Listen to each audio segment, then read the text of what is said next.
தந்தை சொல்மிக்க மந்திரமில்லை என்பதை உலகிற்கு காட்டியவர் பரசுராமன். மகாவிஷ்ணுவின் 6வது அவதாரம் பரசுராமர் ஆவார். இவர் ஜமதக்னி ரேணுகா தம்பதியரின் 5 மகன்களில் இளைய மகனாவார். இவர் சிவபெருமானை நோக்கி கடும் தவம் இருந்து பரசு எனும் கோடாரியை பெற்றார். இதனால் இவர் பரசு ராமர் என அழைக்கப்படுகிறார்.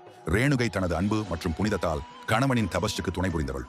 ரேணுகை தேவையான நீரை எடுத்து வர செல்லும் போது இறைவனை வேண்டி மணலை குடமாக மாற்றி அதில்தான் நீரை எடுத்து வருவது வழக்கம். ஒரு முறை நீர் எடுக்க சென்ற போது குடம் செய்து கொண்டிருந்த போது நீரில் ஒரு கந்தர்வன் செல்வதை ரோகிணி பார்த்தார். அதன் பின்னர் அவர் எவ்வளவும் முயன்றும் குடம் உருவாகவில்லை.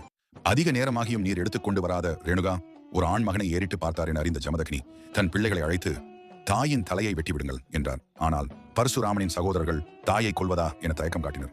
இதனால் கோபமடைந்த ஜமதக்னி அவர்களை கல்லாக்கினார். பின்னர் பரசுராமரை அழைத்து தாயின் தலையை வெட்டச் சொன்னார். தந்தையின் சொல்லை தட்டாமல் அடுத்த கணமே தாயின் தலையை கோடாரியால் கொய்தான். இதனால் மகிழ்ச்சி அடைந்த ஜமதக்னி உனக்கு என்ன வரம் வேண்டும் என கேட்டார். அதற்கு பரசுராமர் தன் தாய் மீண்டும் உயிர் பெற்று வர வேண்டும் என முதல் வரத்தை கேட்டார். 2வது வரமாக கல்லாக்கிய தன் சகோதரர்கள் மீண்டும் உயிர் கொடுக்க வேண்டும் என கேட்டுக்கொண்டார்.